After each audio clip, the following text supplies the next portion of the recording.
The next guy is Greg Gajus. Hmm. I'm not sure if I'm saying his name right. He and this guy that's the historian for the Cincinnati Reds did a book together. I'm pretty sure that their original focus was on the 1869 Red Stockings, Okay. 1869, 1870. Hmm.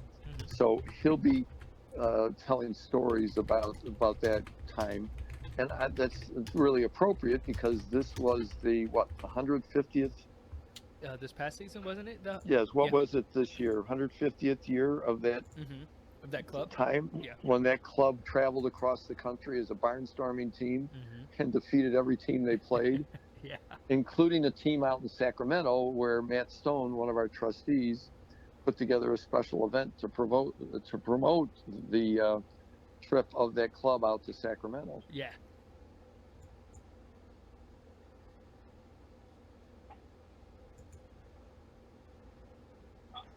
Great. Hello, everybody. My name is Greg Gajus, and I'm the co-author of a book on the 1869 Cincinnati Red Stockings called Baseball Revolutionaries. My co-authors were Greg Rhodes and John Arardi. Greg is the historian for the Cincinnati Reds. John Arardi wrote for about 40 years for the Cincinnati Enquirer.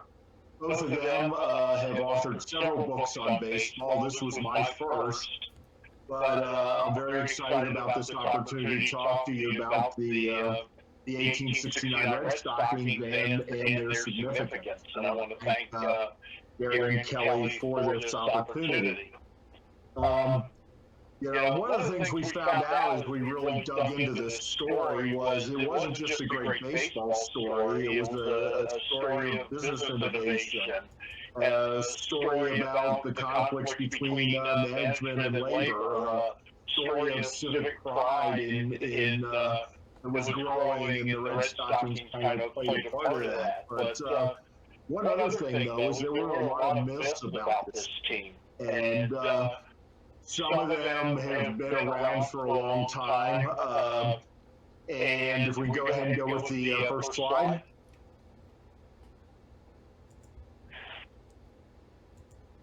Next slide. Perfect. Thank you.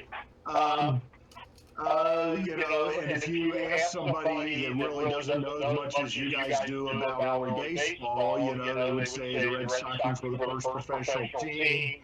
They were the first undefeated team. They were the first team to tour the country. And the Cincinnati Reds regularly claim them to be the direct descendant of the current franchise. And last year, they hosted a huge celebration of the 150th anniversary of the Red Stockings. But to talk about some of these myths, first of all, they were not the first professional team.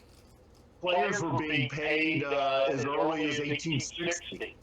And it was not uncommon for teams to be paid under the table or with phony jobs. It was kind of like college football back in the 50s and 60s. And in fact, the 1868 Red Stockings had 5 players that were paid on the team, even though that was technically against the rules of the National Association at that time. That was one thing that one of the things that they really revolutionized, though, was that the Cincinnati Baseball Club thought recruiting an all-professional team might be a good way to promote the city and make a few bucks on the side. And Harry Wright, who was the captain and manager of the team, really believed there was a market for baseball played at the highest level. And he felt that for baseball to be played at the highest level, you had to have professionals so you could properly recruit players and also train them. There's a big difference between, working out 2-3 hours a day every day and working out once a week. And so they were not the first professional team. They were the first openly professional team, which coincided with a rule change by the National Association going into the 1869 season. They were undefeated, but they were not the first undefeated team. The Brooklyn Expert went 10-0 actually back in 1863 in their official matches.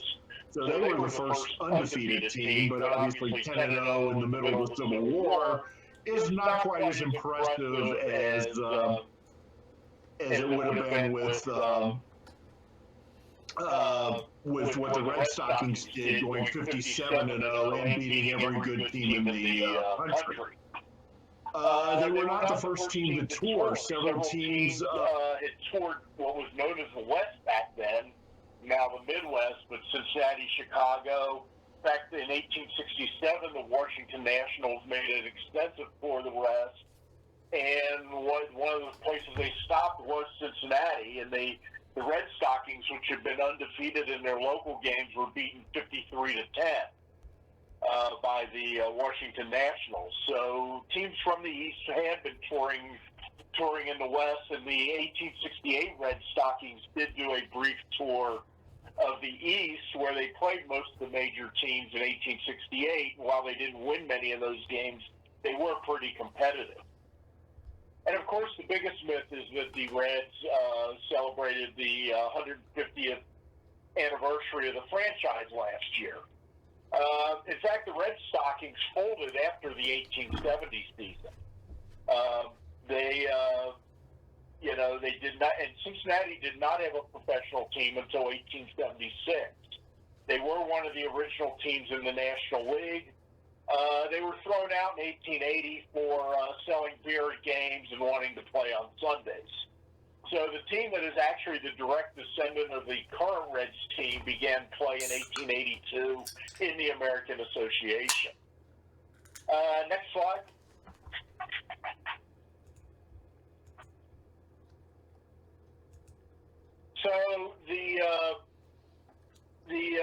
So why was this team celebrated if all these firsts really weren't true? Most importantly, they clearly established there was a market for professional baseball at the highest level. There was a lot of doubt about that when they announced that they were going to go all professional and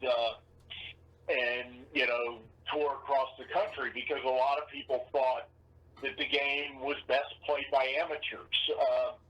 There was also some doubt that professionals wouldn't be under the influence of gambling, which was very persuasive in the game, really right up through the 1919 World Series. So there was some doubt that the professional experiment would work, but the one thing they established more than anything else was that professional baseball would work, and there was a market for it. They would draw as many as 12 to 15,000 to some of their bigger games in the East. The other major contribution they made is that they turned the game from a regional pastime into the national pastime. The game had been growing rapidly after the Civil War, but for the most part, that growth was in the East. New York, Philadelphia, D.C. kind of being the center of the game, and while teams were playing in the West, they really weren't considered anywhere nearly as good as those teams in the East. When the Red Stockings traveled east, played the best teams, and beat them, that really broke that monopoly, and the entire country took notice. You can find all kinds of accounts of the Red Stockings in national magazines. And then their final contribution was they created what would become the standard baseball uniform for the next century. Basically knickers and long socks. There's lots of contemporary stories really talking about the Red Stockings and their socks and the manly calves of the players. You know, writers called them things like the Scarlet Hose, the Red-Legged Ball Tossers. The best name was probably the Knights of the Crimson Hose. So, they really, and within a couple years, pretty much most teams had the same uniform model, and it persisted until the 1960s. Next slide, please. So this is one group where I really don't have to tell you how different 1860s baseball was from today's game. pitchers were pitching underhand from 45 feet. Batters could request a high or low pitch. Fields were very inconsistent and often rough. Foul balls were not strikes. And probably most importantly, no gloves. So the upshot of all this was games were very high scoring back then. The average score for the Red Stockings in 1869 was 42 to 10 in 9 innings. So there were a lot of runs being scored. And playing barehanded had other implications. Next slide. This is one of my favorite photo finds for the book. And the Red Stockings catcher was a gentleman by the name of Doug Allison. He played for over a decade, pretty much without gloves, settled in the D.C. area after his playing career, and this picture ended up in the collection of the Smithsonian. So, yeah, catching barehanded, 10, 12 years, and playing catcher, yeah, it would take a toll. And Allison was known to call his hands monuments to work well done. Next slide. The Cincinnati Baseball Club had actually been formed in 1866, and these two gentlemen were the principals behind the club, Aaron Champion and John Joyce. Harry Wright, who had played for the Knickerbockers in the 1850s and also the New York Gothams, had recently moved to Cincinnati to coach the local cricket team, to be the local pro. His father was also a cricket player and pro. And he was recruited by Champion to captain the baseball club. And that team quickly became pretty good. In 1867, they went 15-1.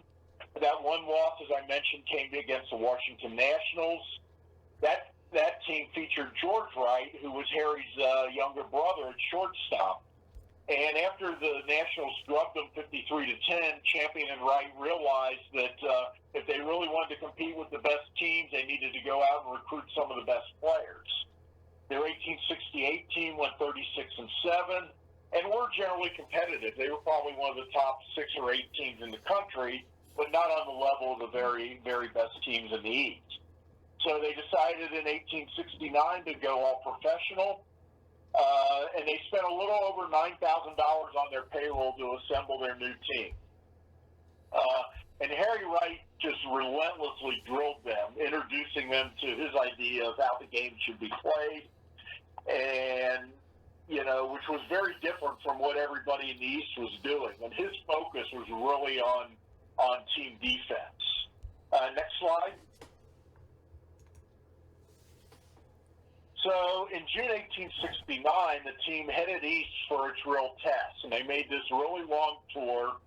They scheduled 20 matches in 30 days, going up through Cleveland, Buffalo, Boston, before coming down to play the Powers in New York and Philadelphia and D.C.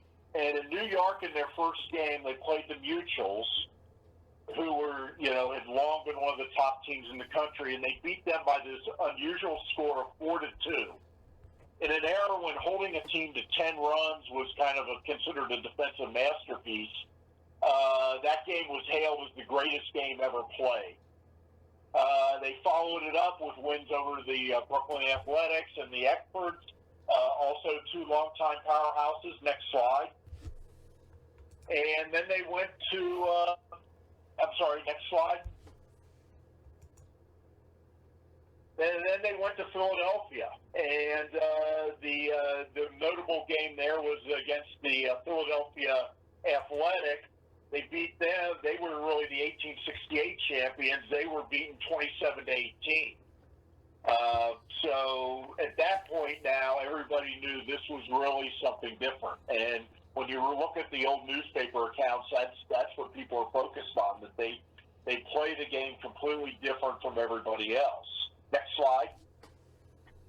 They then traveled to Washington, D.C., beat the Nationals 24-8. Notably, they were received at the White House by President Grant, and this must have been quite a thrill for these athletes. These guys are all in their early 20s, and at that time, Grant was far and away the most popular American in the country between being president and his service in the Civil War. So that was a pretty big thrill. And also, Gramp was a local guy. He had been born only about 25 miles from Cincinnati. And he was reported to have said, "So I guess you warmed the Nationals yesterday." So it was interesting. It's unclear whether he actually saw a game with them, but they were received at the White House. Next slide. On July 1st, they returned to Cincinnati after this tour, and they received a pretty riotous welcome. They scheduled an exhibition game, and this ticket was in the collection at Cooperstown. I think they were surprised anybody asked for it when I said, "Do you have anything from the Red Stockings?" But they dug this up out of the vault. It's the only ticket I know of a game for the Red Stockings in 1869, and it's for this exhibition game that they played against a team of local all-stars. It was basically a fundraiser for the club. They also had a big parade. They had a big banquet, but this was one of the cool finds of the book, was finding this ticket. Next slide. At the same time, they also received what would probably be the ultimate trophy bat. Some local merchants got together, presented them with a bat that was reportedly 27 feet long and weighed about 1,600 pounds. Nobody knows what happened to it. I'll assume it burned up, like most things did in that era. But it was this was kind of the peak of the Red Stockings. So, next slide. So what made them so good that they could basically come out of Cincinnati and dominate the best teams in the country? Most of that credit goes to the Wright brothers. And these are the original Wright brothers, George and Harry. As we have found when we were doing our book events last year, they're not even the most famous Wright brothers in Southwest Ohio. But George was the best player in the game at the time. He was a spectacular shortstop, a great hitter. He averaged about 5 runs a game as a batter. And if you want to visualize what he was like as a player, you probably would take Mike Trout, combine him with Javi Baez, playing shortstop, and you'd pretty much have George Wright. He was 22 years old. His teams, basically every time he was healthy, his teams won for the next decade or so. His teams won championships in 8 of the next 11 years. He was also the first 19th century player selected for the Hall of Fame, going in 1937. Next slide.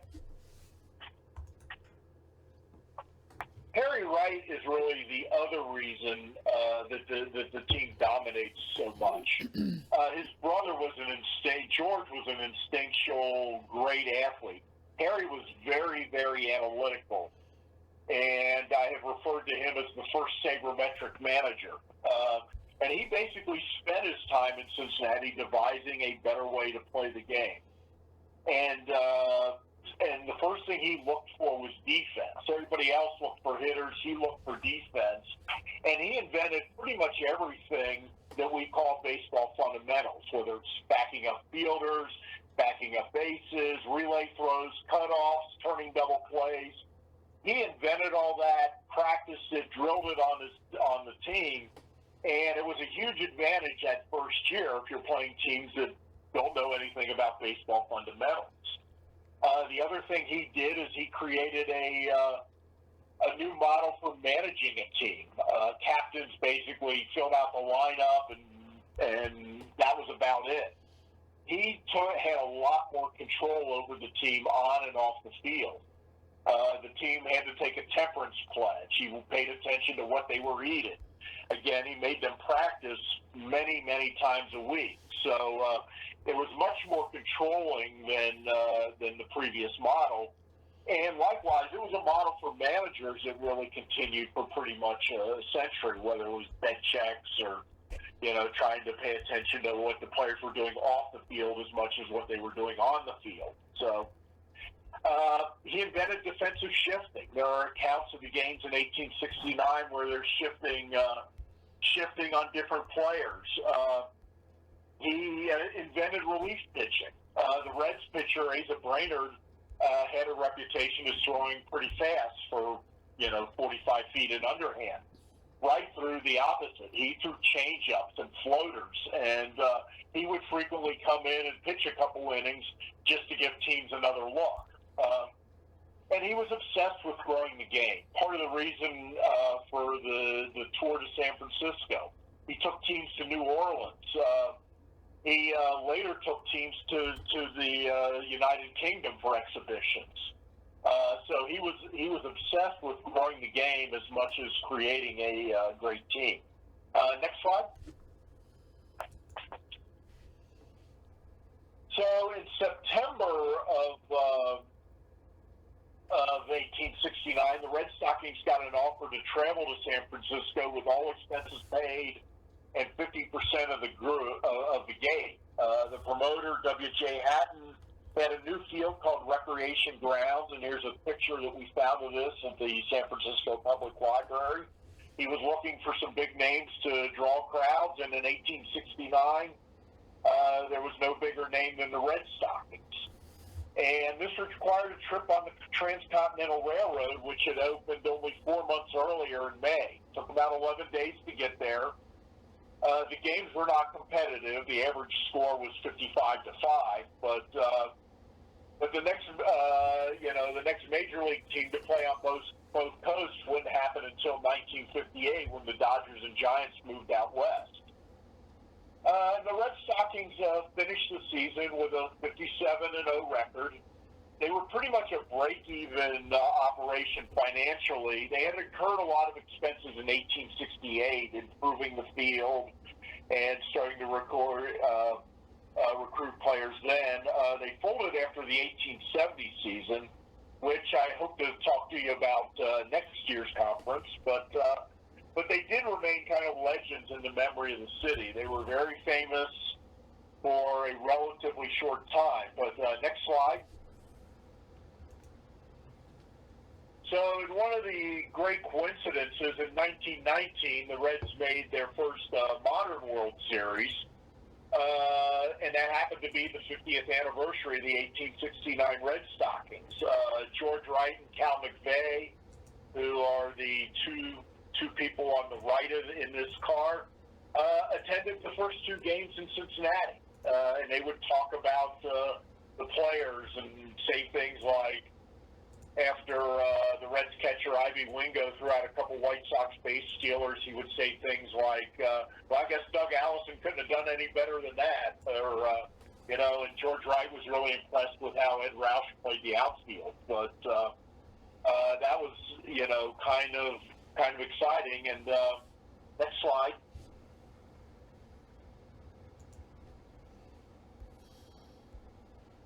Next slide.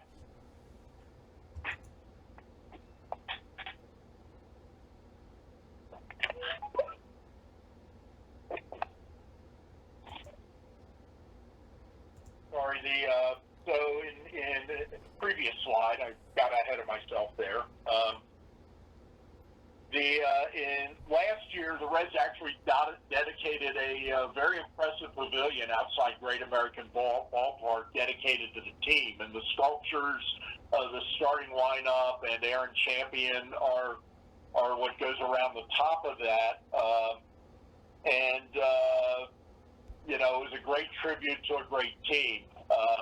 However, they did not become the Cincinnati Reds. But and last slide. So there's a picture of the cover of our book. It is available on Amazon. We also have a Kindle edition if that's the way you prefer your books.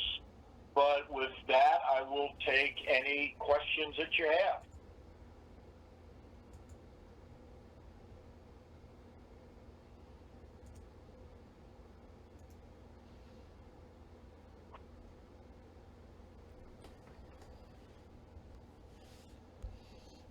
Okay, at this point it looks like we don't have any questions.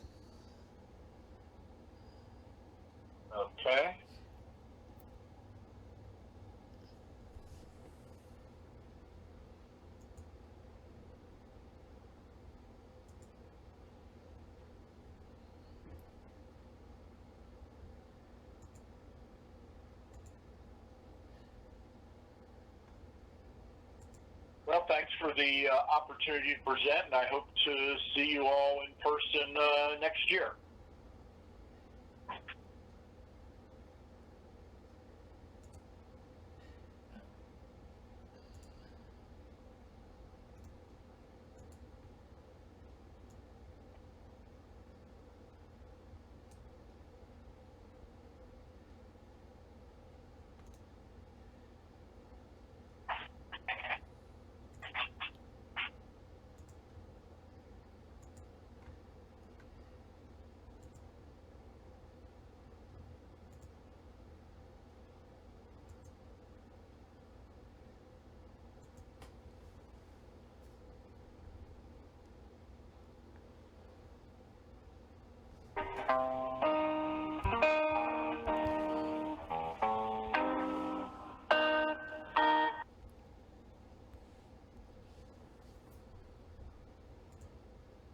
Hello? Hi there, Rudy.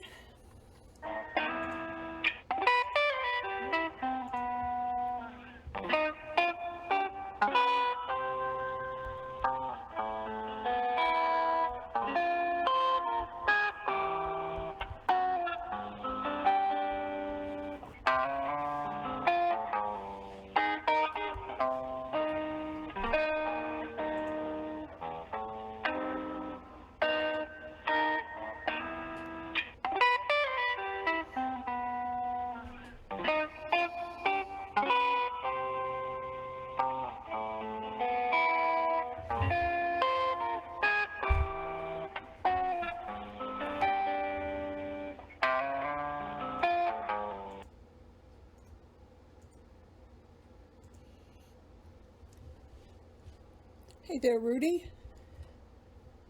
Hi, how are you? Good. All right. Just, are you going to join us on video, or are you just going to stay on audio? I just logged into this video. There it is.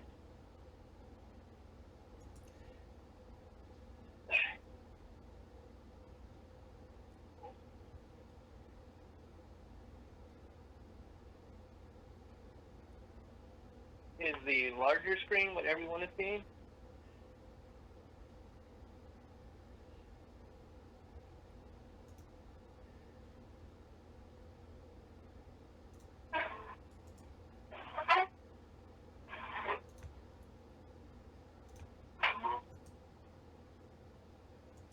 And then we have Dustin Dubuque. So his present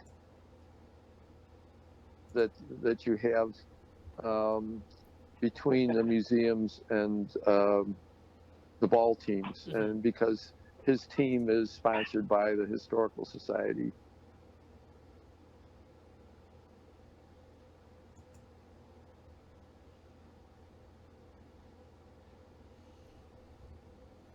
And you can go ahead, Rudy. You're live.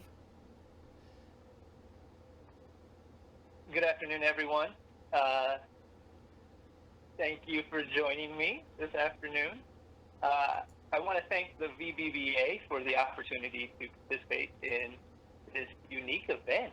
I'm really excited that given the current situation that we are faced with, that we are still able to hold the conference and connect as a community. So this is really important.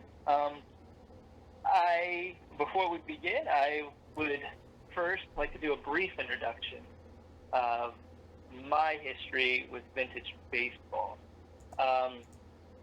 We have, the Frias family have been involved in vintage baseball for 28 years. I myself have been playing vintage baseball for 27 years. I started with the junior muffin of the Ohio Village Muffin in the early 90s. And it's pretty much what it sounds like. It was a team full of kids that in 96, 97, I started with the Ohio Village Muffins, the men's team. In 1998, I eventually joined the new club that had formed in Columbus, the Columbus Capitals, which is my current. I played with the Capitals until I moved to Cleveland, and in 2005, I played for the hottest team in Northeast Ohio, the Canal Fulton Mules, and I played with them for a summer. When I moved to New York in 2007 and 2008, I was looking to get into vintage baseball because I knew vintage baseball existed on the East Coast. I had actually made a trip to Old Bethpage in 1998 with the Muffins, and so I was lucky enough to get on the Gotham's baseball club, and I played for a summer with that one. Now, we can go into the next slide.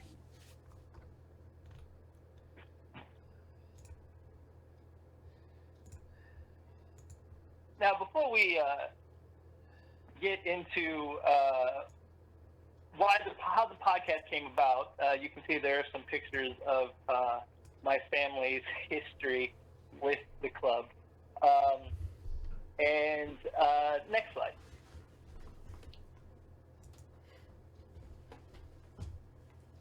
Now, I decided I was trying to come together with my club in the winter of 2018, and I was trying to figure out how to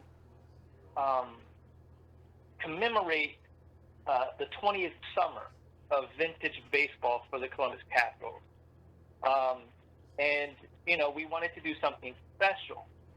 And while I was living in New York, we can go to the next slide, I had discovered Vintage Baseball This Week, which was hosted by Jason Gypsy Cladova.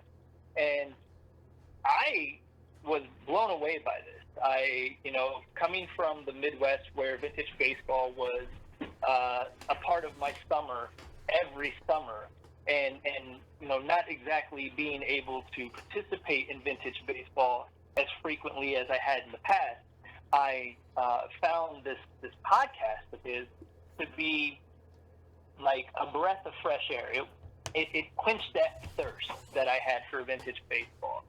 And so in 2018, I had thought, why not do a podcast for individuals who are familiar with the Columbus Capitals to share what our 20th season would be like, and to share, some of those discussions that you have after a match with your club members. And so I went about and did some research. We can go to the next slide. And it's really interesting because there was a study released recently that as of last year, there were a total of 850,000 podcasts with an estimated 30 million episodes available for consumption.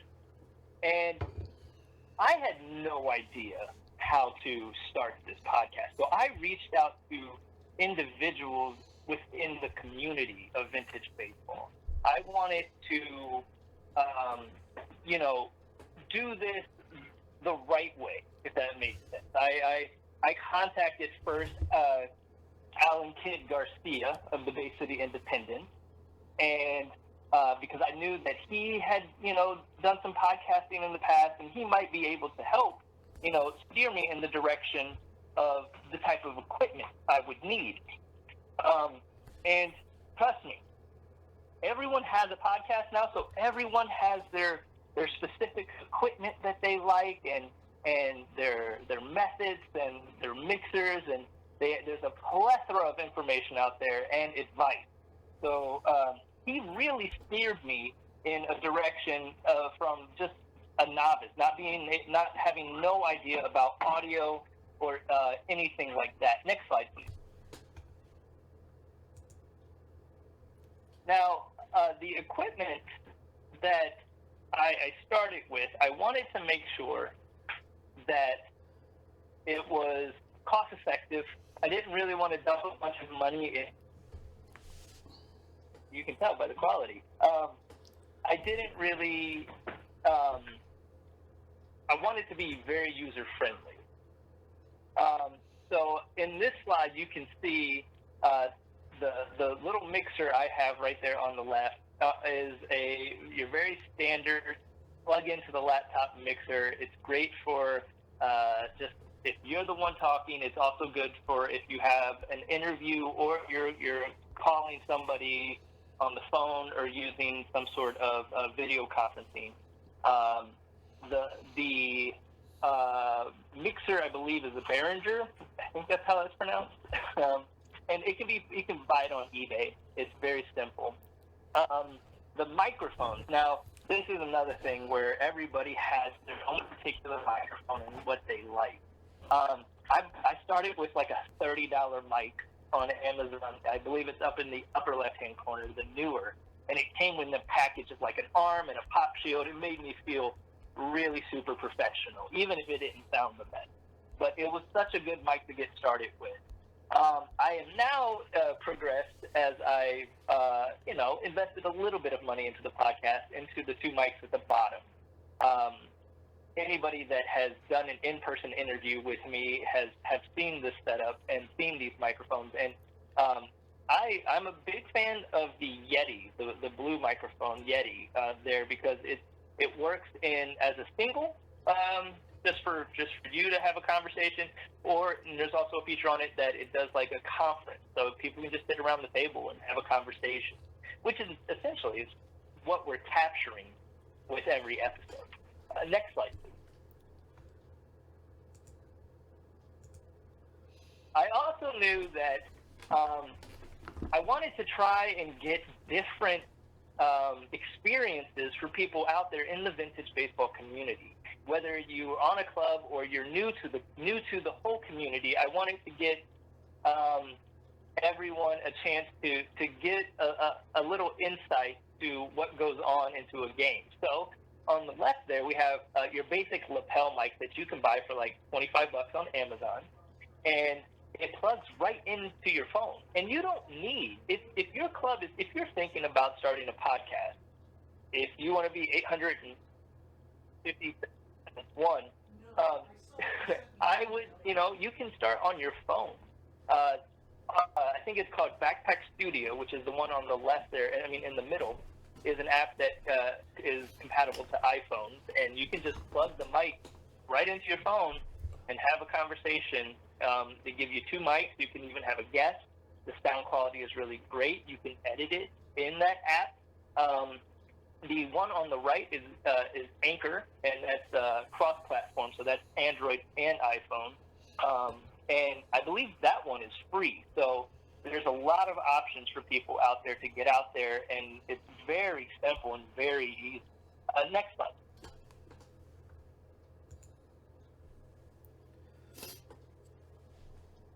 So this was the part for anybody out there who's interested in getting a podcast out there.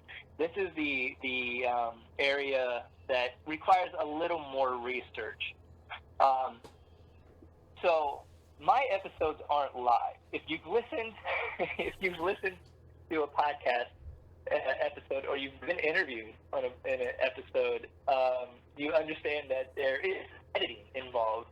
I may make those unedited episodes available to individuals, but as with anything, you want to make sure that you're putting out the best product that you can. So what I use is the free audio software Audacity. And Audacity, you can just download that, and it's very user-friendly, and you can cut out sections of audio that you don't really want to use. Sometimes I podcast from my house, as you can see, in my basement, and my 2-year-old, well now 3-year-old, likes to make an appearance every now and then. Sometimes I have to stop the podcast, the interview, to address his needs, whether it be a peanut butter and jelly sandwich or help on a video game. But I'd like to cut that out, and through this Audacity software, it's very, very simple. Once you have your episode, once you have what you would like to put out there to the community, there are various platforms help you publish a podcast. You really do the research and find out what works best for you. The two that I put up there, Spreaker, Podbean, are the two that I have recently used. I began this podcast with Spreaker, using Spreaker, and I did it because they gave me free, like 50 free hours or something like that, or 5 free hours. And I was like, okay, that seems perfect. But I mean, if you want to, as we grew and we expanded past the 2018 season, I knew I was going to need more time available to publish content. So, they offer a plan where you pay like $7-8 a month, and it gives you like 100 hours of publishing. And it's very, once you navigate that platform, you can connect to all the places where you get podcasts from. So you can connect to Apple iTunes, you can connect to Google Play, Spotify, and it's very simple. It's literally a check a box and they send it on out. I've recently switched to Podbean. If you're a listener to the podcast or you're following us on our Facebook page, you can tell that the link is a little different because it's Podbean now.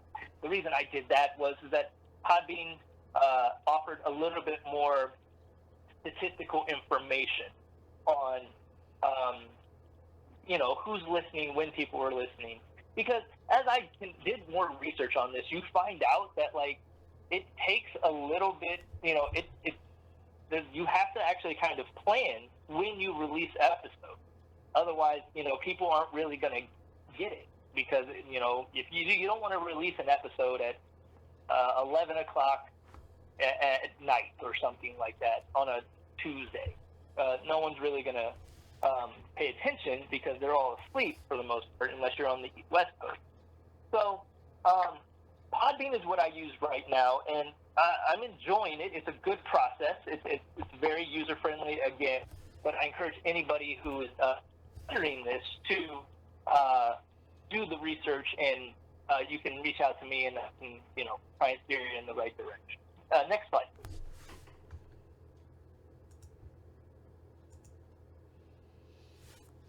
So,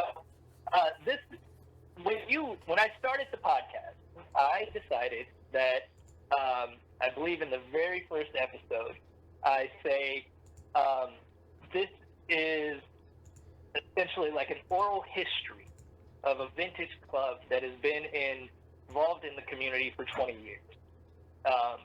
I was very upfront with what we weren't, and per se that I am not a historian. I love history, and I love learning about history and vintage baseball history, but I am in no way an authority, and some of the views and opinions shared on episodes aren't historically accurate. And so we're not trying to pass ourselves off as historically accurate in our conversation. But what I wanted to capture is something that I think makes our community incredibly special. And it's talked about quite a bit on our podcast, because we are officially in our second season. I believe I published our 55th episode this past week. So, where our community is much different than your average, recreational sporting atmosphere and event.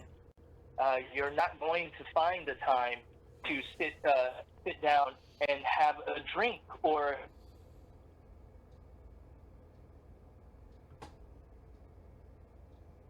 softball or any other rec sport that you participate in. But that is something that is very unique to everything that we offer in vintage baseball. So I wanted to capture that, and I wanted to display that to our community and to anybody out there who is interested in vintage baseball or watches vintage baseball. I feel that it is important for anybody who is starting. If you, as a club, you would like to start a podcast about your club, about your season, I think that is fantastic.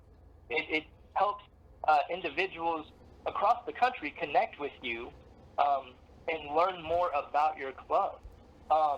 I suggest that if you are going to do this, these are my tips. The first thing I would do is after you figure out the equipment and all the technical stuff you would like to have, you need to figure out who you're going to reach out to in through this process, correct? So, like, people who listen to the Vintage Baseball podcast, it's not just me. Sometimes it is me because it's hard to align schedules for everyone, but